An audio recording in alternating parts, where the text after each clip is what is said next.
देखिए, पहला डेलीगेशन आज रवाना हो चुका है और ऑपरेशन सिंदूर की सफलता बताने के लिए और पाकिस्तान को बेनकाब करने के लिए कि किस तरह से आतंकियों का लालन पालन पोषण पाकिस्तान करता है, उनसे हमले करवाते। देखिए, दुनिया भर के आप जितने भी हमले टेररिस्ट अटैक उठा करके देख लीजिए, उसमें पाकिस्तान का इन्वॉल्वमेंट आपको जरूर देखने के लिए मिलेगा। और जो डेलीगेशन के ग्रुप 2 में राज्यसभा से सांसद हैं बीजेपी के जम्मू कश्मीर से गुलाम अली खटाना साहब, वो मेरे साथ इस वक्त मौजूद है। ज्यादा बातचीत उनसे करते हैं और जानते हैं, क्योंकि बहुत बड़ी जिम्मेदारी जिन ग्रुप्स को दी गई है, जिन लोगों को दी गई है, वो वास्तव में बहुत गौरवान्वित महसूस कर रहे हैं कि जाकर के भारत का जो पक्ष है वो पूरी दुनिया के सामने रखा जाएगा। गुलाम अली खटाना साहब मेरे साथ मौजूद हैं। सर, सबसे पहला सवाल तो यही कि कैसा महसूस कर रहे हैं उस डेलीगेशन का हिस्सा होकर के, जो आतंकवाद को लेकर के पाकिस्तान को बेनकाब करने जा रहा है, भारत का पक्ष रखने जा रहा है।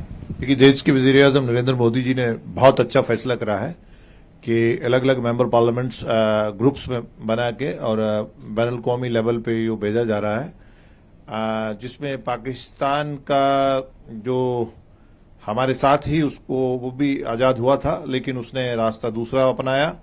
वहाँ की जो आर्मी है वो जमहूरियत पे बिलीव नहीं करती है और जमहूरियत को अपने नहीं दिया। हमेशा उसने भारत के अंदर बड़े बड़े अटैक्स करवाए हैं और अभी रिसेंटली जो अटैक हुआ है आपका ये इसमें पहलगाम में, उसमें जो आपने देखा कि जमीन कांप उठती है जैसा दर्दनाक वाकया हुआ। और इसमें उसके बाद हमने पाकिस्तान का जो टेररिज्म का जो इंफ्रास्ट्रक्चर है, जहां से ये सारी सोच चलती है, उसको डिसमेंटल करा। उसके बाद अब हम चाहते हैं कि पूरी दुनिया को बैनुल कौमी लेवल पे, यूरोप में, अमेरिका में, एशिया में, जहाँ अदर कॉन्टिनेंट्स में हमारे जो देश हैं, दोस्त देश हैं, उनको ये बताया जाए कि पाकिस्तान का असल चेहरा कुछ और है। पाकिस्तान की जो आर्मी है वो ये इस तरह के गंदी हरकतें करती है, इन्फिल्ट्रेशन करवाती है निहत्थे शहरियों की। कश्मीर में करीब करीब 50,000 के करीब मासूम शहरी जो है वो पिछले 30 साल की इस जंग में, उससे पहले पाकिस्तान ने एक गंदी हरकत पंजाब में करी, वो भी 15-20 साल कई बच्चे यतीम हुए, बेवाएं हुई। लेकिन मैं इस फैसले को अप्रिशिएट करूंगा प्राइम मिनिस्टर साहब के विजन को कि अब वक्त आ गया है कि फिजिकली जाके हमारे सांसद और जो सीनियर लीडर्स हैं और फॉरेन ऑफिस के जो ऑफिशियल्स हैं डिप्लोमेसी के, हम पूरा अपना ऐसे में अब सवाल ये उठ रहा है कि भारत तो अपना डेलीगेशन भेज ही रहा है, इसके साथ साथ पाकिस्तान के पूर्व विदेश मंत्री हैं बिलावल भुट्टो, पाकिस्तान ने उनके नेतृत्व में एक डेलीगेशन का गठन करने की बात कही है जो पाकिस्तान का पक्ष रखेंगे। अब पाकिस्तान को अपना क्या पक्ष रखना है कि हम आतंकवाद फैलाते हैं, हम लोगों की निर्मम हत्या करवाते हैं, क्या पक्ष पाकिस्तान रखने जा रहा है? देखिए, पाकिस्तान कुछ नहीं रख सकता। पाकिस्तान ये बताएगा कि हमने कसाब भेजा इंडिया में, वो क्या बताएगा दुनिया को? वो अलग थलग हो गया है। हम तो इंटरनेशनल जो एटॉमिक एजेंसी है उसकी भी चाहते हैं कि वो भी पाकिस्तान का जो न्यूक्लियर वेपन के लिए हमेशा ब्लैकमेल करता है वो भी सेफ हाथों में नहीं है। तो इस तरह की सब बातें रहेंगी और ये एक भारत की तरफ से बहुत अच्छा कदम है।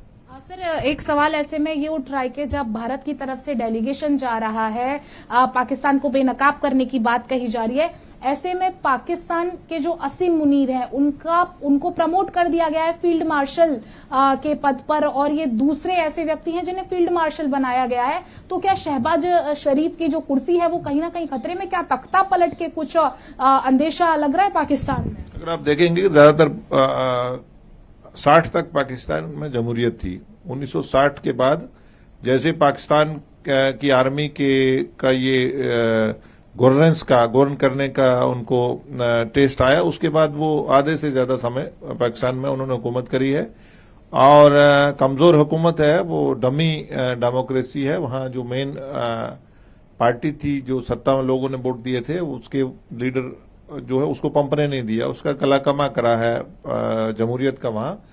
और ये कुछ नहीं है, ये सिर्फ इंटरनल चीजों को बाहर ना आ जाए, जहां ह्यूमन राइट्स वायलेशन है, जहां बाकी जो चीजें हैं वो पूरी दुनिया के सामने ना आ जाए कि पाकिस्तान में किस तरह की चीजें हैं, और उस पर पर्दा डालने की एक कोशिश है। सर, कल आपने अगर एक तस्वीर देखी हो, बीजेपी के आईटी सेल के हेड हैं अमित मालविया, उनकी तरफ से शेयर की गई, जिसमें आधा चेहरा राहुल गांधी का था और आधा चेहरा असीम मुनीर का था, जिसपे अमित मालविया ने ये साफ लिखा कि राहुल गांधी हैं वो पाकिस्तान की भाषा बोल रहे हैं। और लगातार इस डेलीगेशन को लेकर के राजनीति भी तेज हो रही है।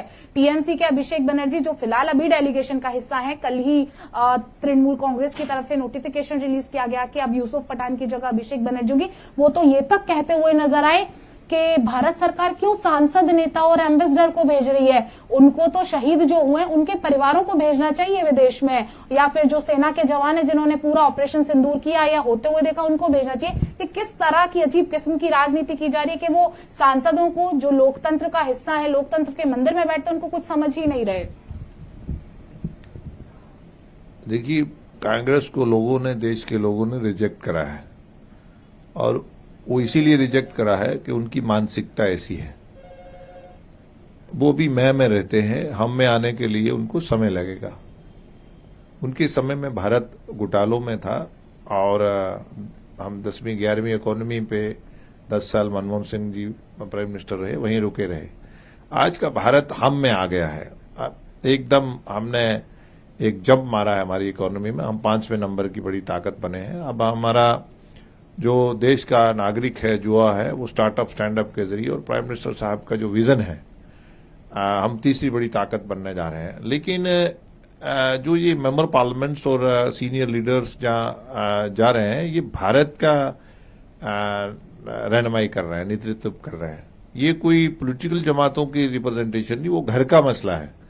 और हमारा ये उनको, इनका रोना धोना अभी नहीं, इनका ये घर में इनकी बुरी हालत है, और लोगों ने भी इनको रिजेक्ट करा है। और इनकी मानसिकता ऐसी है, जब देश को रिप्रेजेंट करना है तो इस तरह की बातें नहीं करनी चाहिए।